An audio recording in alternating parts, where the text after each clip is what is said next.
Buenas a todos en este nuevo pasaje de la historia. Hoy nos vamos siglos atrás, bastantes siglos atrás que el vídeo anterior, y nos vamos a la plena Edad Media, es decir, nos vamos a la época medieval y nos vamos a la región española de Andalucía, nos vamos a Córdoba y vamos a hablar un poquito de Abd-ar-Rahmán III. Es califa de Córdoba. Bueno, mucha gente dice el califa de Córdoba. Quiero aclarar que fue emir de Córdoba desde octubre del año 1912 a enero de 1929 y califa de Córdoba, proclamado por él mismo desde enero de 1929 a octubre del año 961, ¿vale? Su nombre real era Abd-ar-Rahmán y Muhammad. Nacería el 7 de enero de 1891 y moriría el 15 de octubre de 1961. Vivió 70 años y gobernó casi medio siglo. Pero hoy quiero hablaros no de su gobierno, que bueno, es uno de los más famosos, fue el hombre al que le traían oro y camello desde Egipto, tenía una influencia brutal, sino de la Córdoba que él dejó, de esa ciudad de Córdoba, su capital, que él dejó un poco la vida en la Córdoba de Abd-ar-Rahmán III y un poco la vida en la Córdoba del esplendor califal. Bueno, vamos a dar algunos datos sobre su vida. Abd-ar-Rahmán III fue el octavo y último emir independiente, primer califa omeya de Córdoba. Su sobrenombre es aquel que hace triunfar la religión de Dios, en este caso de Alá, y era hijo de un noble cordobés y de una cautiva navarra. Fundaría la ciudad de Medina Zahara, a las afueras de Córdoba, cuya fastuosidad es proverbial, y condujo al emirato cordobés de su nadir, es decir, de la nada, o de casi una posición postrera, al esplendor califal. Esto significa que le dio unas cotas brutal de prosperidad. Dedicó gran parte de su reinado a acabar de someter el territorio del emirato, desgarrado por numerosas rebeliones, mediante una mezcla de persuasión, prebendas y fuerza. Sus cortesanos decían de él que la unión del Estado rehizo, de él arrancó los velos de tiniebla, el reino que destrozado estaba reparó, firmes y seguras quedaron sus bases. Con su luz amaneció el país, corrupción y desorden acabaron, tras un tiempo en el que la hipocresía dominaba, tras imperar rebeldes y contumaces. Bajo su reinado, esto ya no lo dicen los nobles, esto es continuación del vídeo, Córdoba se convertiría en un faro de la civilización y la cultura, calificado por la abadesa Jorowita de Grandenheim, perdón por el nombre alemán, como ornamento del mundo y perla de Occidente. No solo lo llamaban así los nobles y los escritores, sino el propio pueblo también así lo decía. En el año 929 desafió la autoridad religiosa de las dinastías de Fatimíes y Abasíes y se proclamó califa. Amenazó a los estados cristianos del norte de la península a pesar de los descalabros y el califato, convertido en un importante estado a finales de su reinado y durante su reinado, mantendría relaciones diplomáticas con el Imperio bizantino y el Sacro Imperio Romano Germánico. Derrotado en la batalla de Simancas por el rey Ramiro II de León, fue incapaz de reducir a los reinos cristianos del norte de España.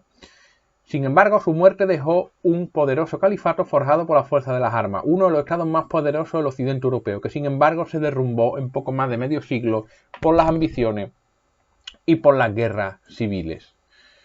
Su situación militar, bueno, pues rehizo el ejército.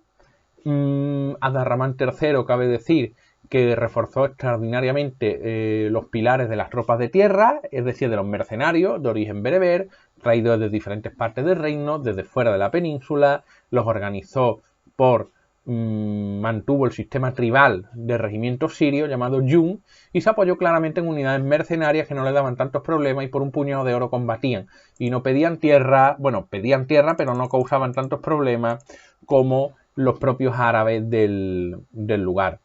Fomentó el crecimiento de las fuerzas navales, ordenó la construcción de más naves, generalmente hechas de pino. Se conocen 6 astilleros, 3 en el Atlántico, Alcácer Dorsal, que si la memoria no me falla, está en Portugal, en la región del Alentejo, Algeciras y Sevilla, y otros tantos en el Mediterráneo, Almería, Pechina y Tarragona.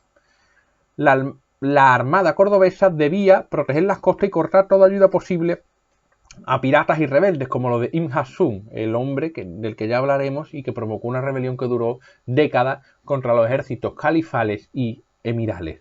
En cuanto a su política social y religiosa, es bastante interesante. Tras un periodo de grandes tensiones sociales y religiosas entre cristianos y musulmanes, la situación mejoró con su subida al trono, que puso fin a las persecuciones de cristianos y judíos. Pese a que gran parte de los rebeldes del Emirato eran muladíes, esto no impidió que Abd-ar-Rahman tratase de ganarse su favor y que nombrase para importantes puestos a algunos de ellos. Por ejemplo, varios cadíes de la capital, jueces, fueron muladíes, como también lo fue su primer ministro, Badr. Durante el reinado de Abd-ar-Rahman la movilidad social creció y el poder menos limitado a la población árabe, que hasta entonces propició un gran crecimiento y una gran prosperidad. Los cristianos también tuvieron gran importancia, había comarcas enteras pobladas por cristianos, comunidades mozárabes, esto le proporcionaba no una mano de obra, sino una población, unos impuestos, una paz, una tranquilidad social que no gozó otra etapa o que no gozaron con otra etapa de Al-Ándalus. Además estaban todos con él y eso le permitía tener un apoyo y disponer de los recursos humanos y naturales para lo que precisara. Durante el califato se produjeron importantes cambios en la agricultura peninsular que favorecieron la mejora de la salud de la población y su posterior aumento. Se introdujeron y extendieron nuevos cultivos, a decir, podemos nombrar el arroz, el trigo duro para la pasta, el sorgo, la caña de azúcar, el algodón, las naranjas, la sandía, los plátanos o la berenjena. Se ampliaría notablemente el cultivo de regadío, lo que mejoró las cosechas, menos dependientes de la lluvia, y redujo las hambrunas. La importancia del regadío hacía que existiese un alto cargo dedicado a su supervisión, el acequiero mayor o zabacequias. El nombrecito tiene guasa, zabacequias. La mejora de la agricultura, además de favorecer el aumento de la población, permitió que parte de esta pasase a otras actividades y creciese. La población urbana fue parte de la que más creció, bueno, digamos, la población rural y la población urbana fue una de las que más creció durante la etapa de gobierno de Abd-ar-Rahman III. Entre las industrias que florecieron durante el califato se contaban la minería, la cerámica, la fabricación de vidrio, los libros, las tallas, el textil o los cueros, muchos de ellos a la exportación, dedicados mucho estos sectores a la exportación. La capital del califato era con mucho la ciudad más grande del occidente europeo, superando los 100.000 habitantes, un tamaño similar al de Constantinopla y casi la mitad de Bagdad, actual capital de Irak. Abd-ar-Rahman llevaría un amplio programa urbanístico debajo de su brazo que implantó en Córdoba. Amplió la mezquita principal de la capital, añadiéndole un original minarete concluido en el año 952, que fue el más alto de Occidente en su época.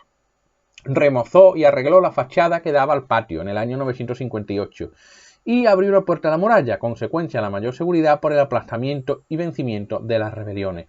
Pavimentó caminos, creó una nueva ceca o casa de la moneda, reconstruyó los mercados, la casa de correo, creó y reforzó los llamados motacén, la policía del mercado, realizó obras públicas, gracias a la mejora de los ingresos de la Hacienda Real.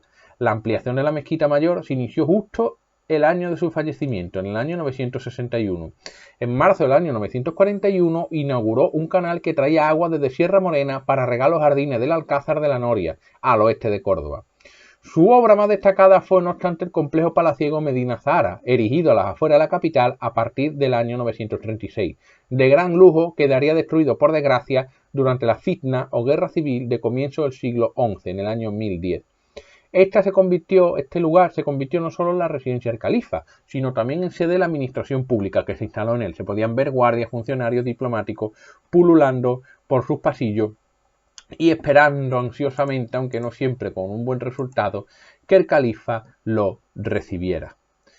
Bueno, podemos dar otros datos sobre lo que es el balance territorial. Bueno, por supuesto, esto es gracioso comentarlo, pero le traían leones, animales, venían diplomáticos de todas partes, oro, controlaba las rutas, no es que las controlaba, tenía influencia sobre las rutas norte de África, incluso la lejana Bagdad, y en Siria se hablaba de él.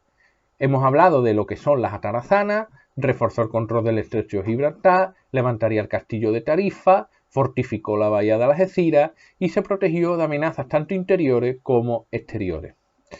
¿Cuál puede ser el balance territorial? Bueno, pues logró someter a los rebeldes a la autoridad cordobesa a la península y vencer repetidamente a los estados cristianos del norte. La situación territorial al final del reinado de Abd-ar-Rahman fue de ligera pérdida respecto de la extensión de su reinado a comienzos del mismo. Las sucesivas campañas del reinado no sirvieron para conquistar territorio de los estados del norte ni para poblar las zonas en las que se verificaron, sino principalmente para defender sus tierras y afianzar la cohesión estatal. Fue un crecimiento más interno que externo. En cuanto a las relaciones diplomáticas, además de con los estados cristianos del norte y con los jefes del Magreb, Abd-ar-Rahman tuvo contacto con otros países y estados. De Cerdeña llegaría una embajada en el año 942, acompañada por comerciantes de Amalfi, ciudad con la que se establecieron lazos comerciales. El marqués de Provenza y luego rey de Italia, Hugo de Arles, también envió una embajada al califa. En el 953 llegaría una embajada del mismo Otón I, del Sacro Imperio Romano Germánico. Aunque las relaciones con este fueron tensas al comienzo por la diferencia religiosa entre los dos estados, la altivez, es decir, la arrogancia y la soberbia de ambos personajes, y las correrías de los piratas musulmanes de las que Otón hacía responsable a Abd-ar-Rahman. El califa mantuvo también relaciones con los bizantinos, en especial por su interés por contrarrestar el poder fatimí que amenazaba esto. La delegación bizantina que visitó al califa en el año 949 trajo entre sus regalos una importante copia de las obras botánicas de Dioscórides, desconocida en la región. ¿Quién era Dioscórides? Para el que no lo sepa. Bueno, pues era un médico, farmacólogo y botánico de la Grecia romana que practicó la medicina en Roma, y su obra de materia médica sería, pues bueno, las obras que le traerían al califa Abd-ar-Rahman III. Los bizantinos enviaron a un monje a Córdoba para que ayudase a fundar una escuela de traducción del griego al latín y al árabe, por petición del califa. Los andalusíes de Abd-ar-Rahman III también mantuvieron contacto con la lejana Creta, donde reinó hasta el año 961, y durante 134 años una dinastía musulmana de origen ibérico, donde reinó hasta el 961 una dinastía musulmana de origen ibérico, exiliados, creo, que de matanzas y de fitnas anteriores de guerras civiles establecidas en la península. Para acabar, murió en Medina Zaharan, su fortaleza palaciega, a la que se retiró tras un descalabro militar el 15 de octubre de 961, a los 73 años de edad, aunque otros dicen que 70 años, tras un reinado de 50 años, 6 meses y 2 días. Su cuerpo fue trasladado al cementerio de Alcázar, Córdoba, donde fue enterrado, como todos los emires y luego los califas omeyas. Le sucedería a su hijo Al-Hakim II, que contaba con 46 años.